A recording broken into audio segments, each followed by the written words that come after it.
एक ऐसी पवित्रता जो स्वयं देवताओं को भी शर्मिंदा कर दे, उसका अंत सबसे घृणित और भयावह क्यों हुआ?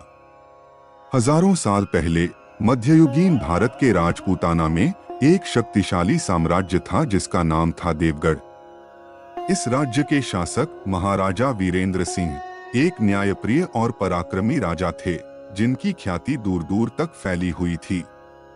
उनके दरबार में सिर्फ योद्धा और राजनेता ही नहीं, बल्कि कई विद्वान, कवि और जादूगर भी थे, जो भारतीय उपमहाद्वीप के विभिन्न हिस्सों से अपनी कला और ज्ञान लेकर आते थे। महाराजा वीरेंद्र सिंह की एक इकलौती संतान थी, एक राजकुमारी जिसका नाम था रत्नावती। 16 साल की उम्र तक रत्नावती ने अपनी माता महारानी जयश्री को खो दिया था।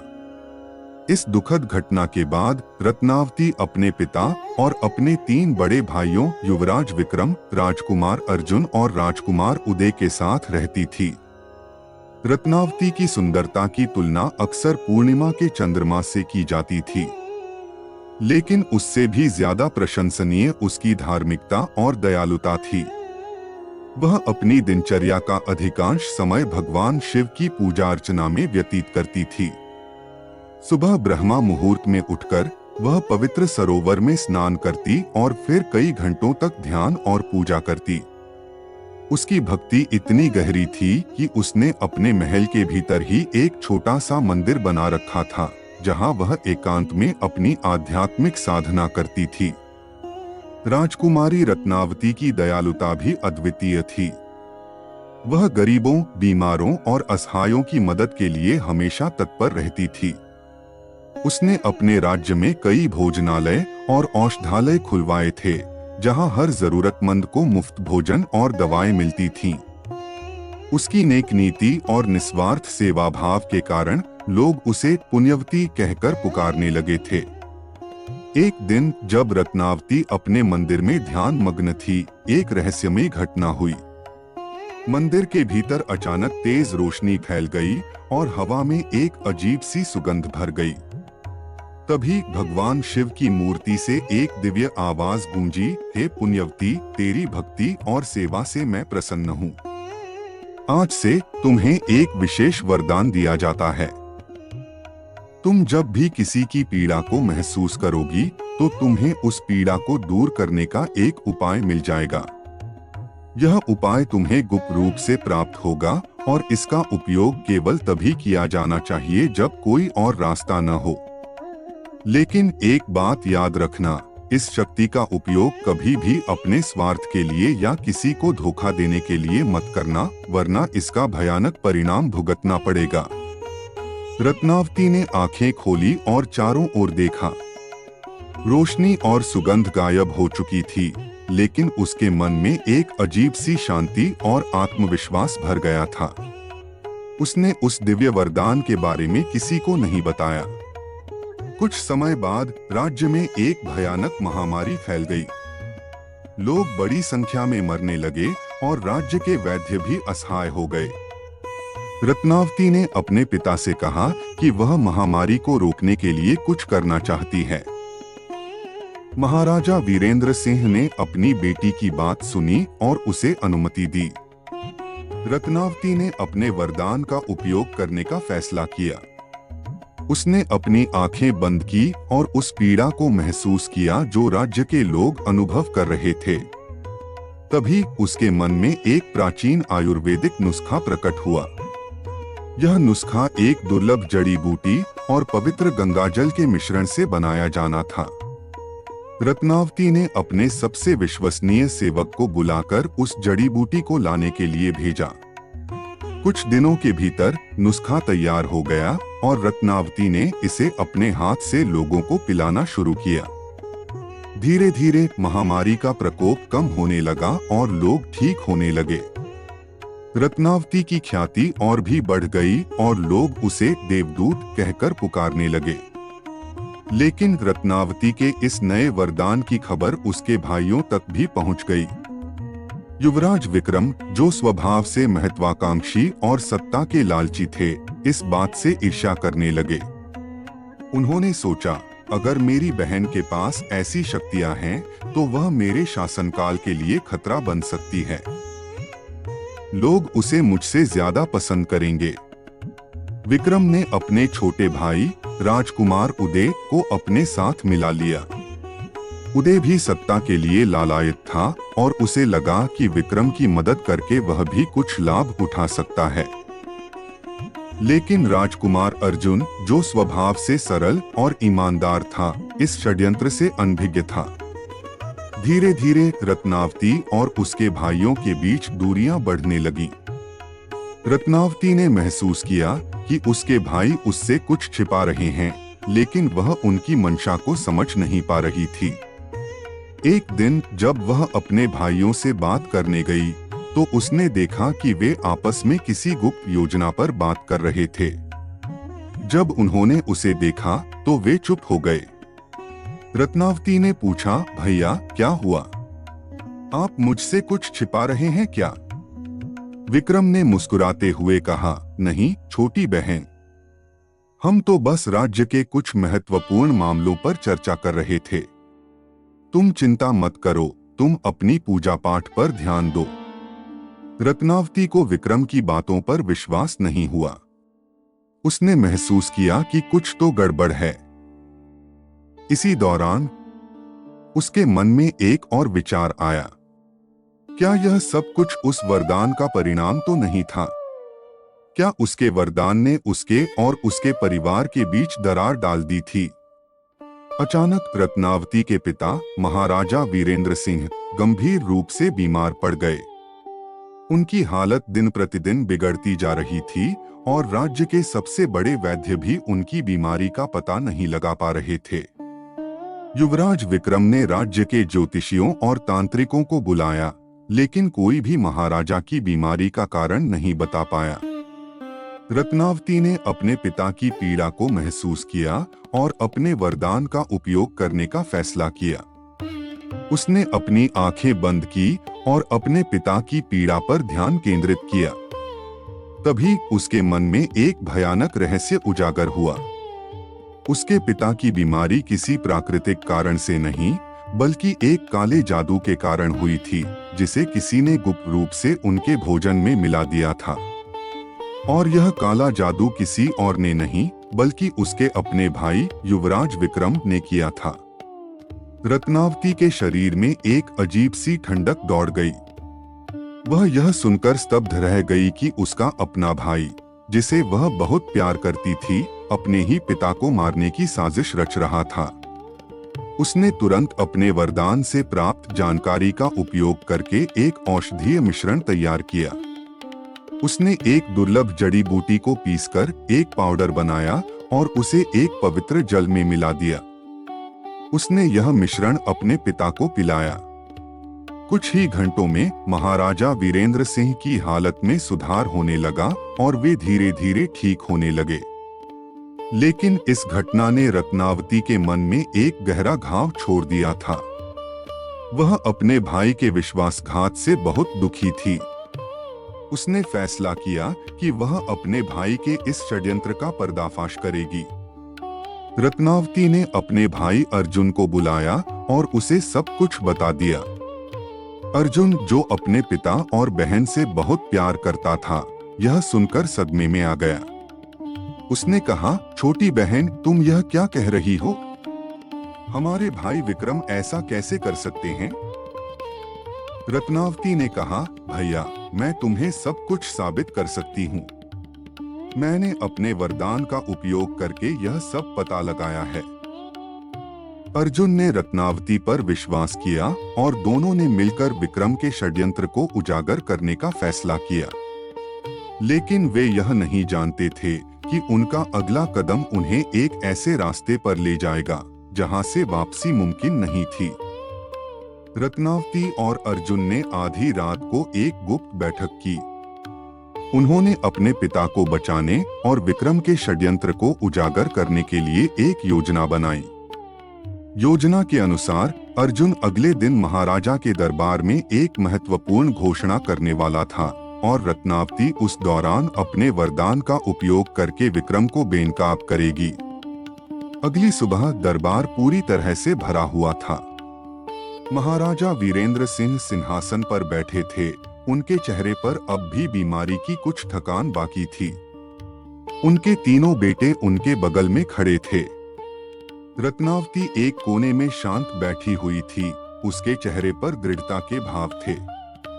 अर्जुन ने आगे आकर घोषणा की, मेरे पिता महाराजा वीरेंद्र सिंह कल रात एक भयानक बीमारी से पीड़ित थे, लेकिन मेरी बहन राजकुमारी रत्नावती के वरदान और औषधि से वे अब ठीक हो गए हैं।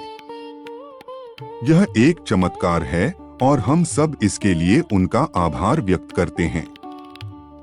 दरबार में तालियों की गड़गड़ाहट गूंज उठी, लेकिन विक्रम का चेहरा क्रोध और ईर्ष्या से भर गया।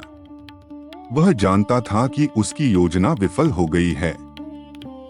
तभी रत्नावती खड़ी हुई और उसने अपने पिता को संबोधित करते हुए कहा, पिताश्री, मेरे पास आपके लिए एक और महत्वपूर्ण बात है।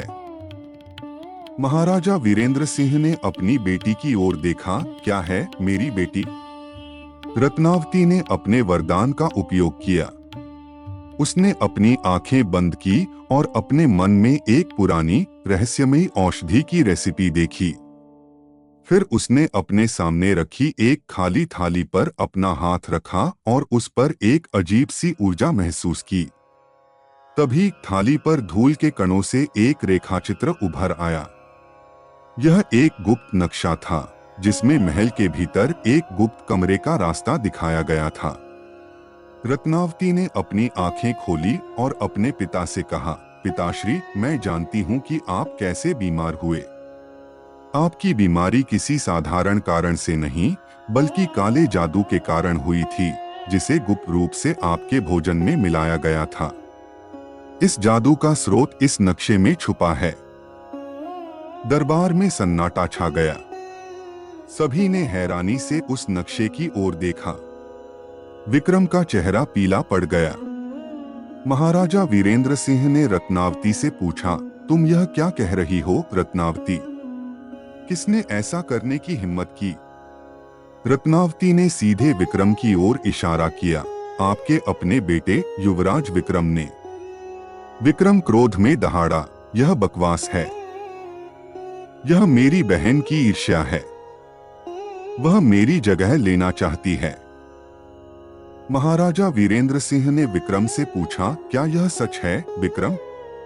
विक्रम ने कहा, नहीं पिताजी, यह झूठ है। यह सब रत्नावती की चाल है। वह अपनी शक्तियों का उपयोग करके मुझे फंसाना चाहती है। लेकिन महाराजा वीरेंद्र सिंह ने अपनी बेटी पर विश्वास किया। उन्होंने सैनिकों को उस गुप्त कमरे की तलाशी लेने का आदेश दिया, जो नक्शे में दिखाया गया था। सैनिकों ने उस कमरे में प्रवेश किया और वहां उन्हें काले जादू की कई वस्तुएं मिली, जिनमें कुछ पुरानी पांडुलिपियां और एक अजीब सी औषधि शामिल थी, जिसमें महाराजा की बीमारी का कारण बताया गया था। सैनिकों ने उन वस्तुओं को दरबार में लाया और महाराजा को दिखाया। महाराजा वीरेंद्र सिंह ने जब उन वस्तुओं को देखा तो वे क्रोध से कांप उठे। उन्होंने तुरंत विक्रम को गिरफ्तार करने का आदेश दिया। विक्रम ने अपने छोटे भाई उदय की ओर देखा और चिल्लाया, उदय, तुम चुप क्यों हो? बोलो, यह सब झूठ है। लेकिन उदय डर गया और उसने अपनी आंखें नीची कर ली। उसने विक्रम को धोखा देने का फैसला किया। महाराजा वीरेंद्र सिंह ने विक्रम को कारावास में डाल दिया और उसे युवराज पद से हटा दिया। उन्होंने अर्जुन को नया युवराज घोषित किया। रत्नावती को उसके साहसिक कार्य के लिए सम्मानित किया गया, लेकिन वह खुश नहीं थी। उसने अपने परिवार को टूटते हुए देखा था। कुछ दिनों बाद महाराजा वीरेंद्र सिंह ने एक गुप्त बैठक बुलाई। बैठक में केवल रत्नावती और अर्जुन उपस्थित थे। महाराजा ने कहा, मेरी बेटी, तुमने मेरा जीवन बचाया है। मैं तुम्हारा हमेशा ऋणी रहूंगा। लेकिन मैं यह सोचकर दुखी हूं कि मेरे अपने बेटे ने मेरे साथ ऐसा किया। मुझे लगता है कि यह सब उस वरदान का परिणाम है जो तुम्हें मिला है। शायद यह एक वरदान नहीं बल्कि एक श्राप है। रत्नावती ने अपने पिता से कहा, नहीं पिताजी, यह वरदान नहीं बल्कि मेरे भाई की लालच का परिणाम है। महाराजा वीरेंद्र सिंह ने कहा, शायद तुम सही हो, लेकिन मैं एक बात से चिंतित हूं। यह काला जादू कोई साधारण जादू नहीं है। मुझे लगता है कि यह किसी शक्तिशाली जादूगर का काम है जो मेरे राज्य को नष्ट करना चाहता है। हमें इस जादूगर को खोजना होगा। रत्नावती ने अपने वरदान का उपयोग करने का फैसला किया। उसने अपनी आंखें बंद की और उस जादूगर की पहचान करने की कोशिश की जिसने काला जादू किया था। तभी उसके मन में एक नाम उभर आया, तंत्रमणि। तंत्रमणि एक प्रसिद्ध जादूगर था जो कई साल पहले राज्य से गायब हो गया था। लोग कहते थे कि वह बहुत शक्तिशाली था और उसने कई गुप्त विद्याओं का ज्ञान प्राप्त किया था। रत्नावती ने अपने पिता को तंत्रमणि के बारे में बताया। महाराजा ने तुरंत अपने सैनिकों को तंत्रमणि को खोजने का आदेश दिया। लेकिन तंत्रमणि को ढूंढना इतना आसान नहीं था। इसी बीच जेल में बंद विक्रम ने अपनी बहन रत्नावती के खिलाफ बदले की भावना से एक योजना बनाई। उसने अपने एक वफादार सेवक को बुलाया और उसे एक गुप्त संदेश दिया, जाओ और उदय को बताओ कि मुझे जेल से भागने में मदद करे। अगर वह ऐसा नहीं करेगा तो मैं उसके सारे राज सबके सामने खोल दूंगा। उदय डर गया। उसने सोचा, अगर विक्रम ने मेरे सारे राज खोल दिए तो मैं भी जेल में बंद हो जाऊंगा। मुझे विक्रम की मदद करनी चाहिए। उदय ने रात के अंधेरे में विक्रम को जेल से भागने में मदद की। दोनों भाई जंगल में भाग गए। जब महाराजा को यह खबर मिली तो वे बहुत दुखी हुए। उन्होंने कहा, अब मेरे दोनों बेटे मेरे खिलाफ हो गए हैं। रत्नावती ने अपने पिता से कहा, पिताश्री, आप चिंता मत करें, हम उन्हें ढूंढ निकालेंगे। लेकिन रत्नावती यह नहीं जानती थी कि उसके भाई विक्रम और उदय तंत्रमणि से मिल चुके थे। तंत्रमणि ने उन्हें अपनी शक्ति का वादा किया था और उन्हें बताया था कि वे रत्नावती को कैसे हरा सकते हैं। तंत्रमणि ने विक्रम से कहा, तुम्हारी बहन का वरदान उसकी सबसे बड़ी कमजोरी है। अगर हम उस वरदान को उससे छीन लें तो वह शक्तिहीन हो जाएगी। लेकिन इस वरदान को छीनने के लिए हमें एक ऐसी चीज चाहिए जो केवल एक पवित्र आत्मा से ही प्राप्त हो सकती है। विक्रम ने पूछा, वह क्या है? तंत्रमणि ने मुस्कुराते हुए कहा, तुम्हारी बहन की पवित्रता। विक्रम और उदय को एक ऐसा काम करना था जो रत्नावती की पवित्रता को नष्ट कर दे ताकि वे उसके वरदान को छीन सकें। और यह काम केवल एक रहस्यमयी स्थान पर ही हो सकता था जिसे काली घाटी कहा जाता था। काली घाटी एक ऐसा स्थान था जहां केवल रहस्यमयी जानवर रहते थे और कोई इंसान कभी वहां से वापस नहीं आया था। रत्नावती को इस बात का कोई अंदाजा नहीं था कि उसके भाई उसके खिलाफ एक भयानक षड्यंत्र रच रहे थे। वह तो बस अपने पिता के लिए जादूगर तंत्रमणि को ढूंढने में लगी थी। यह कहानी एक ऐसे मोड़ पर आ गई थी जहां अच्छाई और बुराई के बीच एक भयानक युद्ध होने वाला था। काली घाटी नाम ही अपने आप में एक भयानक रहस्य छिपाए हुए था। यह एक ऐसा स्थान था जहां सूरज की रोशनी मुश्किल से ही पहुंच पाती थी और जहां की हवा में हमेशा मौत और निराशा की गंध रहती थी। यही वह जगह थी जहां विक्रम और उदय तंत्रमणि के साथ मिलकर रत्नावती के खिलाफ एक भयानक षड्यंत्र रच रहे थे। तंत्रमणि ने एक प्राचीन ताड़पत्र खोला और विक्रम से कहा, तुम्हारी बहन की शक्ति उसकी पवित्रता में निहित है। यह पवित्रता केवल शरीर की नहीं बल्कि उसकी आत्मा और उसके इरादों की भी है। अगर हमें उसकी शक्ति छीननी है तो हमें उसकी आत्मा को कलंकित करना होगा।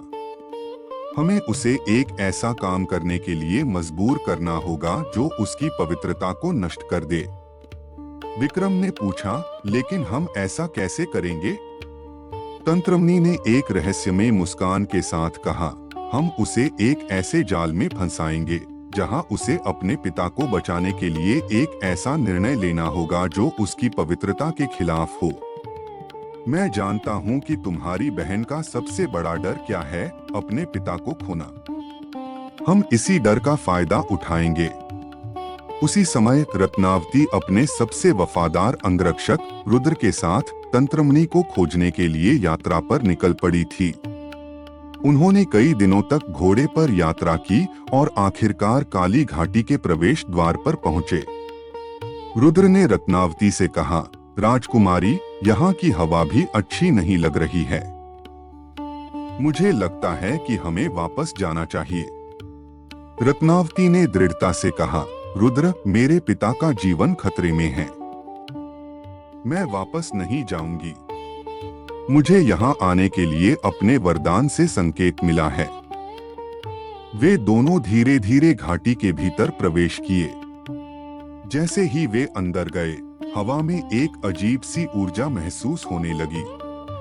पेड़ों की डालियां अजीब तरह से मुड़ी हुई थीं और जमीन पर अजीबोगरीब पौधे उग रहे थे। अचानक उन्हें एक अजीब सी आवाज सुनाई दी। यह आवाज किसी इंसान की नहीं, बल्कि एक रहस्यमयी जानवर की थी जो हवा में उड़ रहा था। वह जानवर एक भयानक रूप वाला था, जिसकी आंखें लाल थीं और जिसके पंख चमगादड़ के जैसे थे। वह उन पर हमला करने के लिए नीचे आया। रुद्र ने अपनी तलवार निकाली और उस जानवर से लड़ने लगा, लेकिन वह जानवर बहुत तेज और शक्तिशाली था। रुद्र उस पर हमला करता, लेकिन वह हवा में गायब हो जाता और फिर अचानक प्रकट होकर हमला करता। रत्नावती को लगा कि रुद्र हार जाएगा, तो उसने अपने वरदान का उपयोग किया। उसने अपनी आंखें बंद की और उस जानवर की कमजोरी को महसूस करने की कोशिश की। तभी उसके मन में एक विचार आया, यह जानवर रोशनी से डरता है। रत्नावती ने अपने हाथ में एक छोटी सी शीशी उठाई जिसमें पवित्र गंगाजल था। उसने उस गंगाजल को अपने वरदान की शक्ति से चार्ज किया और उसे हवा में छिड़क दिया। जैसे ही गंगाजल की बूंदें उस जानवर पर गिरी, वह भयानक आवाजें निकालता हुआ दूर चला गया। रुद्र ने रत्नावती से पूछा, राजकुमारी, आपने यह कैसे किया? रत्नावती ने मुस्कुराते हुए कहा, मेरे वरदान ने मुझे बताया कि यह जानवर अंधेरे की शक्ति से बना है और पवित्र रोशनी इसे नष्ट कर सकती है। वे दोनों आगे बढ़े और कुछ दूर चलने के बाद उन्हें एक पुराना खंडहर जैसा मंदिर दिखाई दिया। मंदिर के भीतर एक अजीब सी रोशनी जल रही थी। रत्नावती ने कहा, रुद्र, मुझे लगता है कि यह वही जगह है जहां तंत्रमणि छिपा हुआ है। वे मंदिर के भीतर गए और देखा कि तंत्रमणि एक काले पत्थर के सिंहासन पर बैठा हुआ था। उसके चारों ओर कई रहस्यमय चिन्ह बने हुए थे और उसके हाथ में एक प्राचीन ताबीज था। तंत्रमणि ने मुस्कुराते हुए कहा, स्वागत है राजकुमारी रत्नावती। मुझे पता था कि तुम यहाँ आओगी। रत्नावती ने कहा, तुमने मेरे पिता पर काला जादू क्यों किया? तंत्रमणि ने जोर से हंसते हुए कहा, तुम्हारे पिता पर काला जादू तुम्हारे भाइयों ने किया था। मैंने तो बस उनकी मदद की। तभी विक्रम और उदय सामने आए। रत्नावती ने अपने भाइयों को देखकर कहा, भैया, आप यहाँ क्या कर रहे हैं? विक्रम ने कहा, हम यहाँ तुम्हें हराने आए हैं। रत्नावती ने पूछा, लेकिन क्यों? मैंने तो तुम्हें बचाया था। विक्रम ने गुस्से से कहा, तुमने मुझे नहीं बल्कि मुझे धोखा दिया था। तुमने मेरे सिंहासन को मुझसे छीन लिया।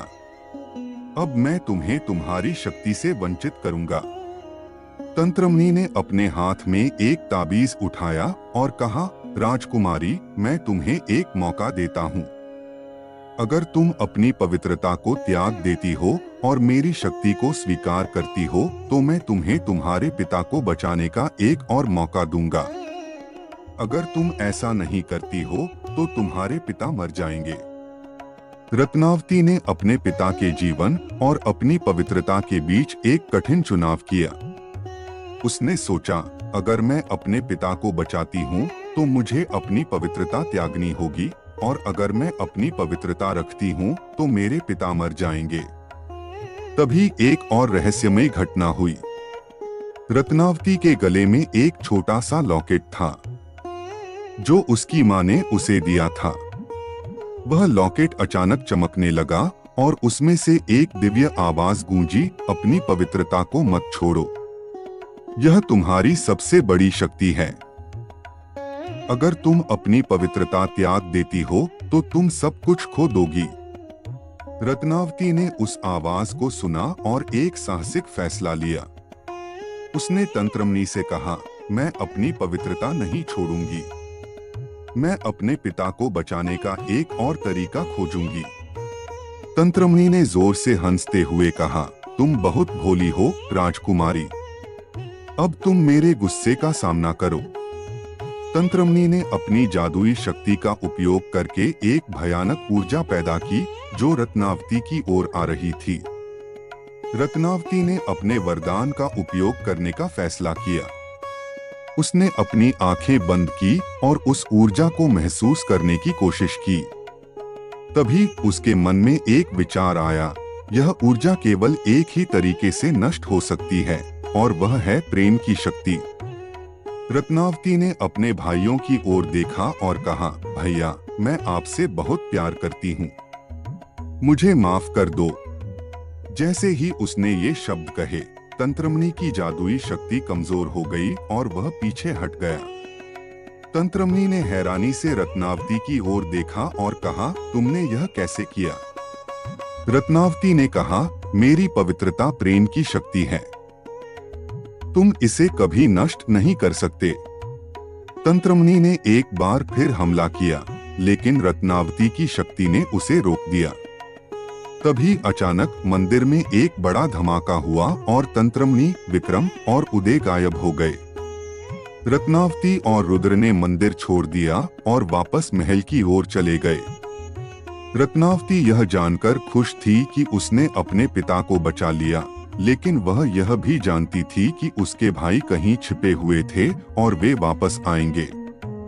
यह कहानी एक ऐसे मोड़ पर आ गई थी जहां रत्नावती को अपने भाइयों और एक भयानक जादूगर से लड़ना था, ताकि वह अपने राज्य और अपने पिता को बचा सके।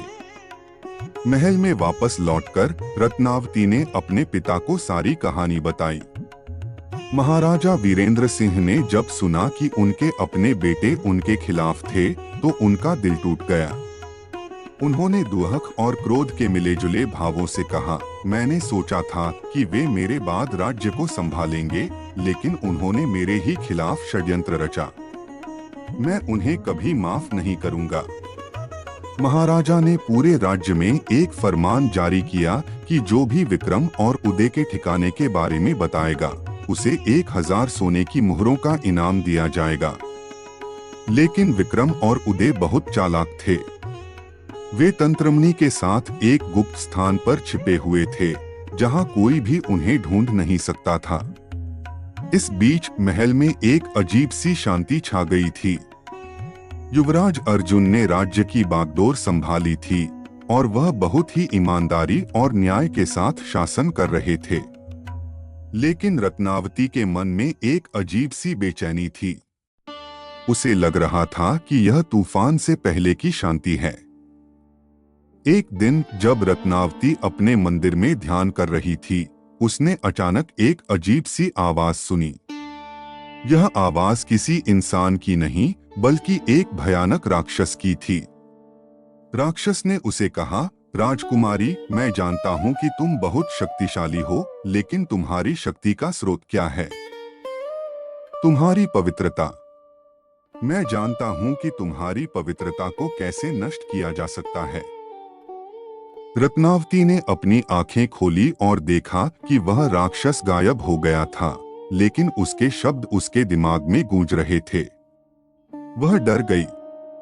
उसने सोचा, यह राक्षस कौन है और वह मेरी पवित्रता के बारे में कैसे जानता है। रत्नावती को लगा कि यह कोई साधारण राक्षस नहीं था, बल्कि तंत्रमणि द्वारा भेजा गया एक जासूस था। उसने फैसला किया कि उसे अपनी पवित्रता को और भी मजबूत करना होगा। उसने अपने खाने पीने और अपनी दिनचर्या में और भी ज्यादा संयम बरतना शुरू कर दिया। कुछ दिनों बाद राज्य में एक और रहस्यमयी घटना हुई। एक एक करके राज्य के सबसे पवित्र मंदिरों से मूर्तियां गायब होने लगी। लोग डर गए। वे सोचने लगे कि कहीं देवता उनसे नाराज तो नहीं हो गए। जब महाराजा को यह खबर मिली तो वे बहुत परेशान हो गए।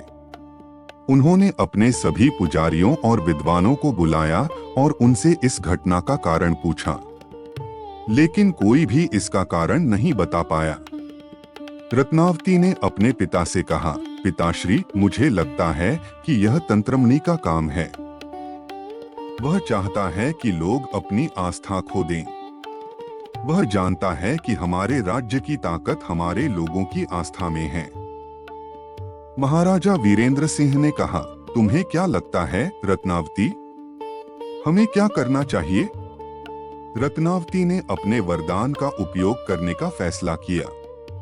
उसने अपनी आंखें बंद की और उस शक्ति को महसूस करने की कोशिश की जो मूर्तियों को चुरा रही थी। तभी उसके मन में एक भयानक रहस्य उजागर हुआ। मूर्तियां चोरी नहीं हो रही थीं, बल्कि वे एक जादूगर द्वारा चुराई जा रही थीं, जिसने खुद को एक पुजारी के रूप में वेश बदल कर रखा था। और यह जादूगर कोई और नहीं बल्कि उदय था, जिसे तंत्रमणि ने यह काम दिया था। रत्नावती ने अपने पिता को यह बात बताई। महाराजा वीरेंद्र सिंह ने तुरंत अपने सैनिकों को उस पुजारी को पकड़ने का आदेश दिया। सैनिकों ने पुजारी को पकड़ा और उसे दरबार में लाया। जब उस पुजारी ने अपना चेहरा खोला तो सभी हैरान रह गए। वह कोई और नहीं बल्कि राजकुमार उदय था। महाराजा वीरेंद्र सिंह ने गुस्से से कहा, उदय, तुमने ऐसा क्यों किया? उदय ने कोई जवाब नहीं दिया। उसने सिर्फ अपने पिता की ओर देखा और एक अजीब सी मुस्कान के साथ कहा, आप हमें नहीं समझ सकते पिताजी। महाराजा वीरेंद्र सिंह ने उदय को भी जेल में डालने का आदेश दिया, लेकिन तभी एक रहस्यमय घटना हुई। जैसे ही सैनिक उदय को पकड़ने के लिए आगे बढ़े, उदय का शरीर गायब हो गया और एक अजीब सी रोशनी फैल गई। जब रोशनी गायब हुई तो उदय भी गायब हो चुका था। सभी हैरान रह गए। रत्नावती को पता था कि यह तंत्रमणि का काम है। उसने उदय को बचाने के लिए अपनी जादुई शक्ति का उपयोग किया था। रत्नावती ने अपने पिता से कहा, पिताश्री, तंत्रमणि बहुत शक्तिशाली है। वह हमारे राज्य को नष्ट करना चाहता है। हमें उसे रोकना होगा। महाराजा वीरेंद्र सिंह ने कहा, लेकिन हम उसे कैसे रोकेंगे? वह अदृश्य शक्तियों का उपयोग कर रहा है।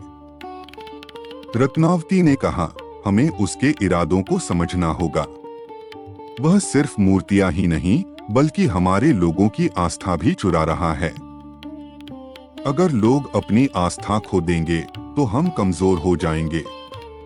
रत्नावती ने अपने पिता को एक और रहस्यमयी बात बताई। उसने कहा, पिताश्री, मुझे लगता है कि तंत्रमणि का लक्ष्य मेरे वरदान को नष्ट करना है। वह जानता है कि मेरी शक्ति मेरी पवित्रता में है और वह इसे नष्ट करने के लिए कुछ भी करेगा। महाराजा वीरेंद्र सिंह ने अपनी बेटी को गले लगाया और कहा, मैं तुम्हारे साथ हूं मेरी बेटी। हम मिलकर उसे हराएंगे। लेकिन रत्नावती को पता नहीं था कि उसके भाई एक और भयानक षड्यंत्र रच रहे थे। इस बार उनका लक्ष्य रत्नावती को उसके सबसे करीबी दोस्त युवराज अर्जुन से अलग करना था।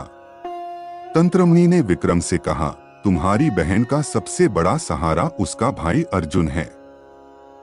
अगर हम उन दोनों के बीच दरार पैदा कर दें तो तुम्हारी बहन अकेली हो जाएगी, और जब वह अकेली होगी तो हम उसकी पवित्रता को आसानी से नष्ट कर सकते हैं।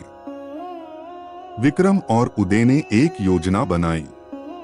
उन्होंने अर्जुन के बारे में अफवाहें फैलानी शुरू कर दी कि वह रत्नावती के वरदान से जलता है और वह भी सत्ता का लालची है। धीरे धीरे लोगों ने अर्जुन पर शक करना शुरू कर दिया। रत्नावती को जब इन अफवाहों के बारे में पता चला तो वह बहुत परेशान हो गई। उसने अर्जुन से पूछा, भैया क्या यह सच है कि आप मुझसे जलते हैं? अर्जुन ने गुस्से से कहा, यह बकवास है रत्नावती, मैं तो बस तुम्हारे साथ हूं। लेकिन रत्नावती ने उसकी बातों पर विश्वास नहीं किया। उसे लगा कि उसके भाई के शब्दों में सच्चाई नहीं है। उसने अपने मन में एक और विचार लिया कि अर्जुन भी शायद विक्रम और उदय की तरह ही है। यह कहानी एक ऐसे मोड़ पर आ गई थी जहां विश्वास, धोखा और षड्यंत्र की एक नई लड़ाई शुरू होने वाली थी। रत्नावती का मन एक अशांत सागर की तरह हो गया था। विक्रम और तंत्रमणि द्वारा फैलाई गई अफवाहों ने उसके दिल में अपने सबसे प्यारे भाई अर्जुन के प्रति संदेह का बीज बो दिया था। वह अपने वरदान पर भरोसा करती थी, लेकिन अब उसे अपने ही मन पर भरोसा नहीं था। उसका मन बार बार उसे कह रहा था कि अर्जुन भी उसके खिलाफ है, और यह संदेह उसकी पवित्रता पर एक काला धब्बा लगा रहा था। एक दिन जब रत्नावती महल के बगीचे में बैठी थी, एक बूढ़ा भिक्षु उसके पास आया। भिक्षु का चेहरा शांति से चमक रहा था। उसने रत्नावती से पूछा, राजकुमारी, आप इतनी परेशान क्यों हैं? आपका चेहरा उदास क्यों है, जबकि आपके पास वह सब कुछ है जो एक इंसान चाहता है?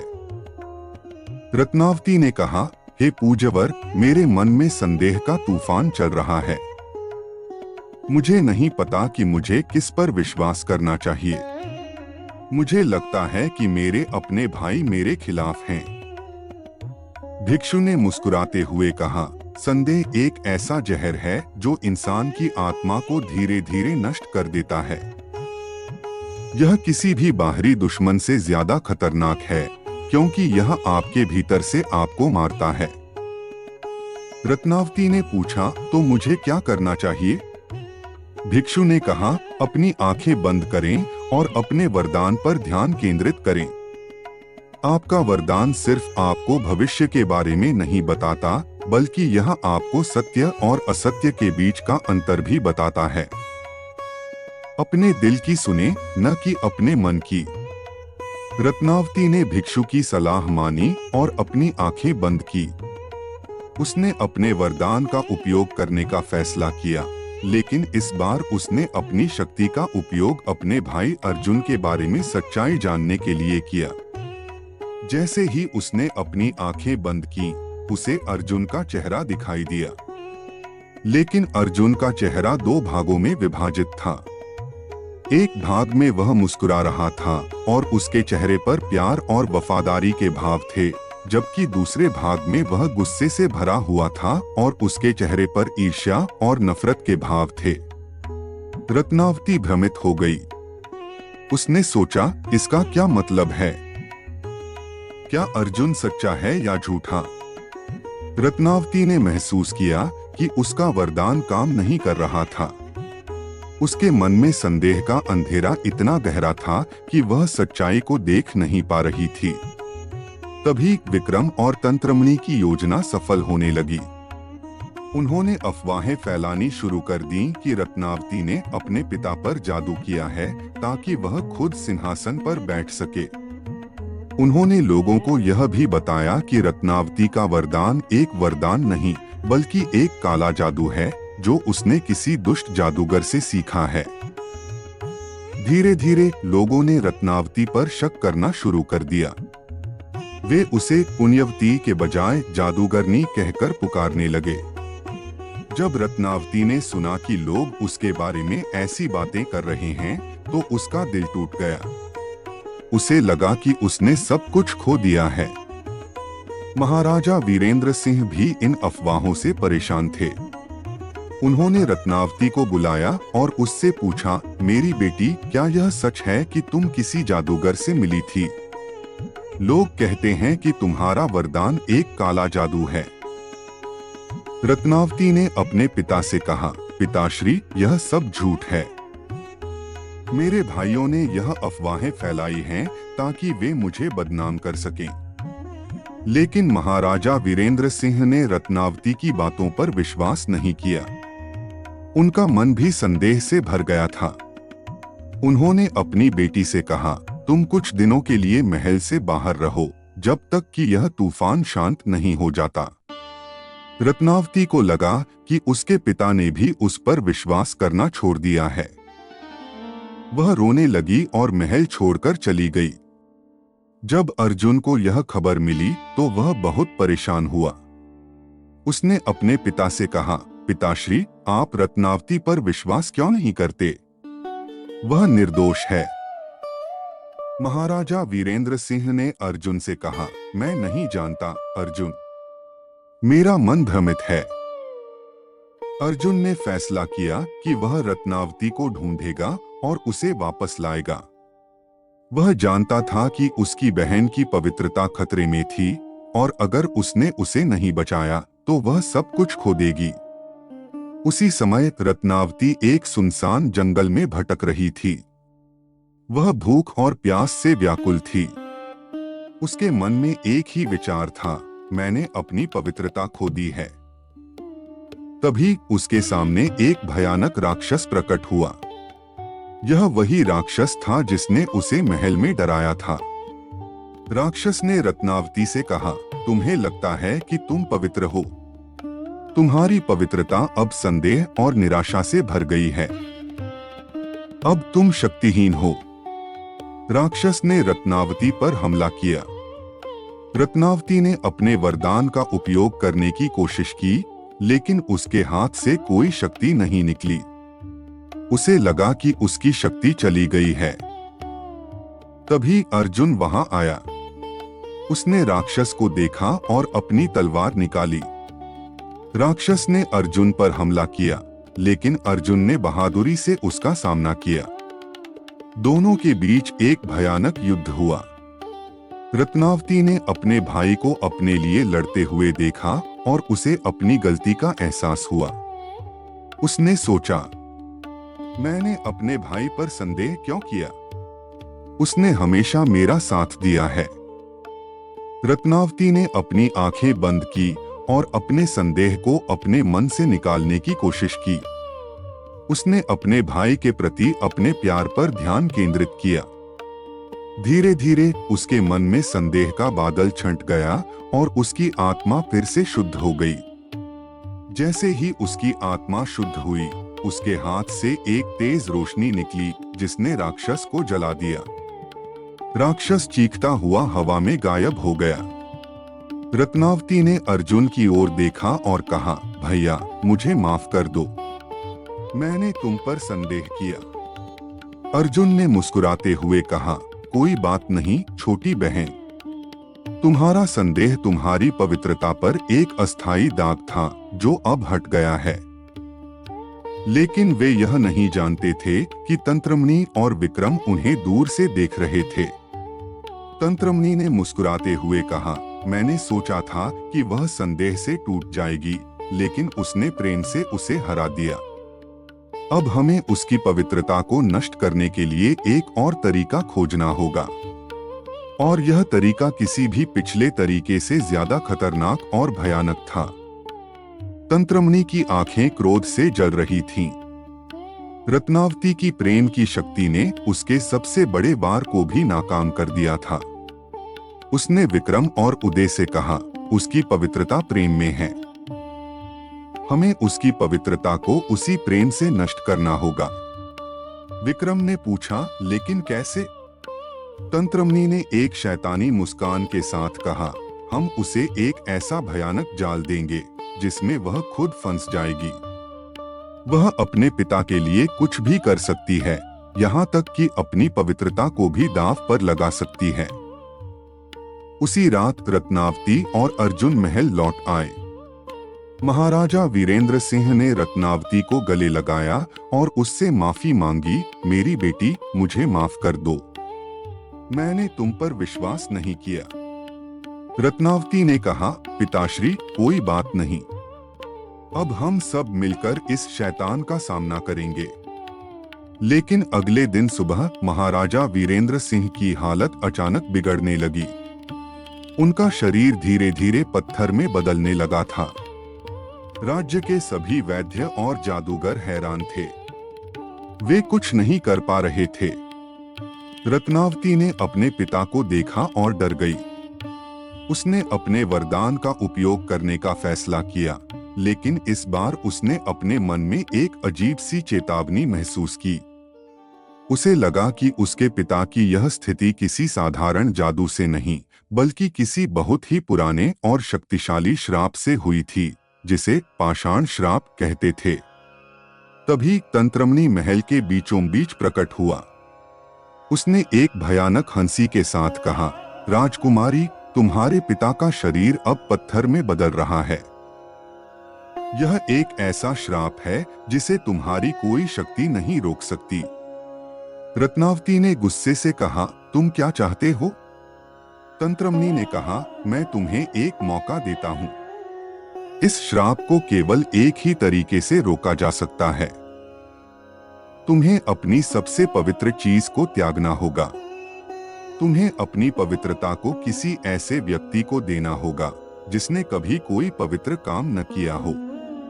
अगर तुम ऐसा नहीं करती हो तो तुम्हारे पिता हमेशा के लिए पत्थर बन जाएंगे। विक्रम और उदय भी उसके बगल में खड़े थे। उनके चेहरों पर एक क्रूर मुस्कान थी। रत्नावती एक दुविधा में फंस गई। उसे अपने पिता को बचाना था, लेकिन अपनी पवित्रता को भी बचाना था। उसने सोचा, अगर मैं अपनी पवित्रता को किसी दुष्ट को देती हूँ तो मेरे पिता बच जाएंगे, लेकिन मेरा वरदान और मेरी आत्मा हमेशा के लिए कलंकित हो जाएगी। तंत्रमणि ने कहा, तुम्हारे पास ज्यादा समय नहीं है राजकुमारी।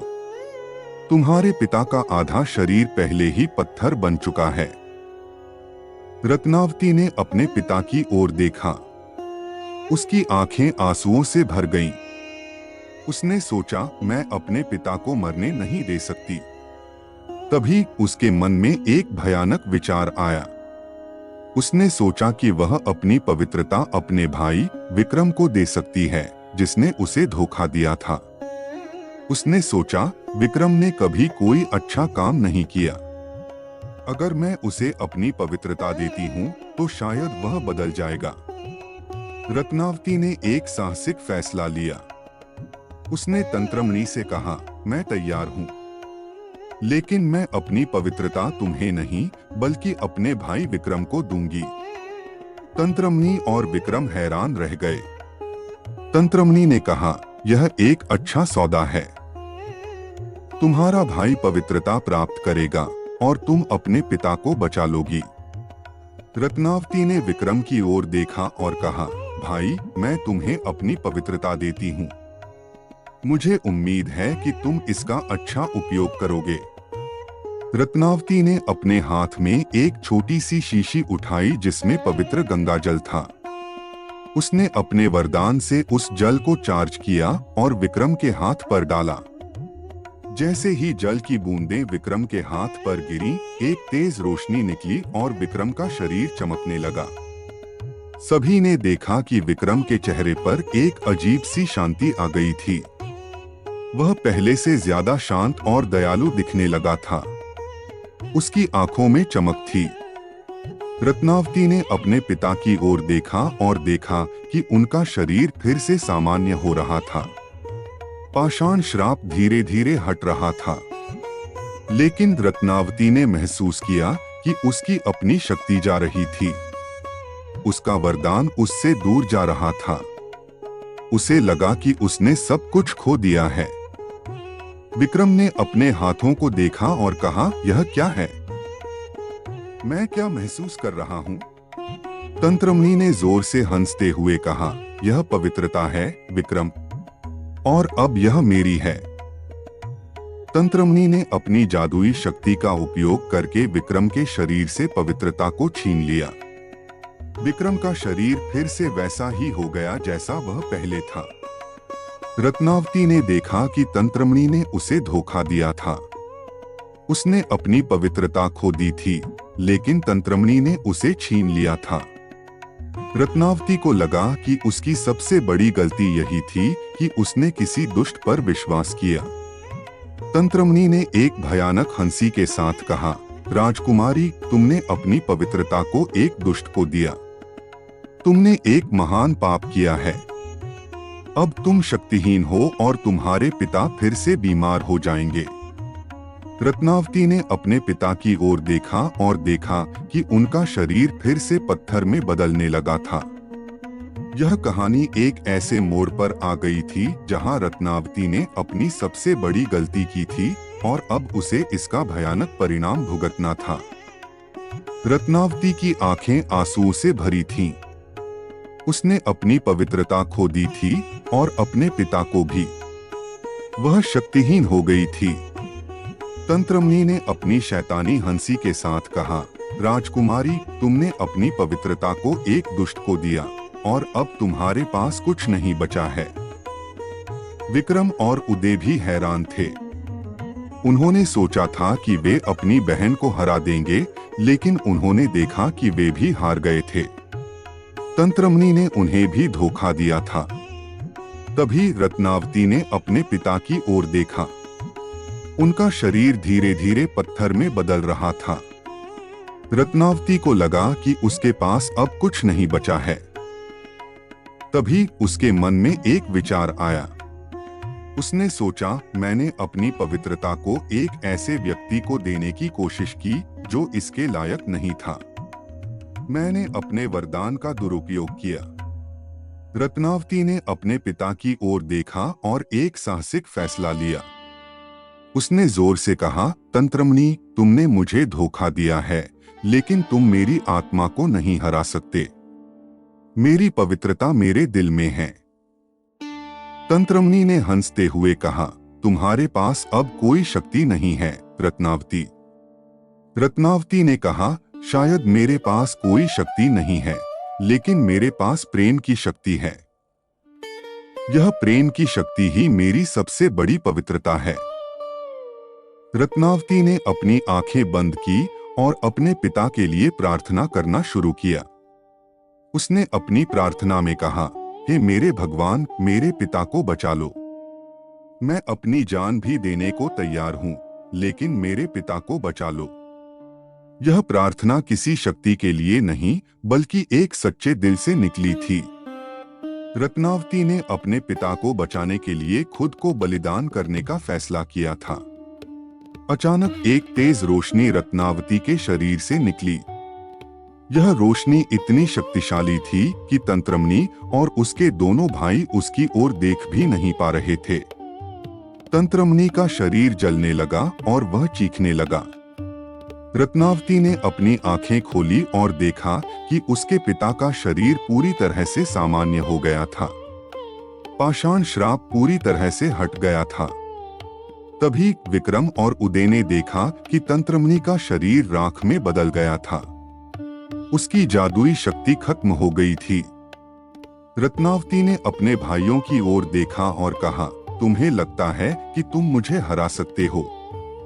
तुमने अपनी लालच और ईर्ष्या से मुझे हराने की कोशिश की, लेकिन तुमने अपनी आत्मा को खो दिया है। विक्रम और उदय को अपनी गलती का एहसास हुआ। वे अपनी बहन के सामने झुक गए और माफी मांगी, हम बहुत शर्मिंदा हैं, बहन। हमें माफ कर दो। महाराजा वीरेंद्र सिंह ने रत्नावती को गले लगाया और कहा, मेरी बेटी, तुमने मुझे बचाया। तुमने अपनी पवित्रता और अपने प्रेम से सब कुछ जीत लिया। रत्नावती ने अपने भाइयों को माफ कर दिया। विक्रम और उदय ने अपने पापों का प्रायश्चित किया और राज्य की सेवा में लग गए। यह कहानी एक ऐसी कहानी थी जिसमें एक नेक लड़की ने अपनी पवित्रता, अपने प्रेम और अपने निस्वार्थ भाव से सब कुछ जीत लिया। अगर आपको यह कहानी पसंद आई तो लाइक करें, शेयर करें और हमारे चैनल को सब्सक्राइब करें ताकि आप ऐसी और भी रहस्यमयी और सच्ची कहानियां देख सकें।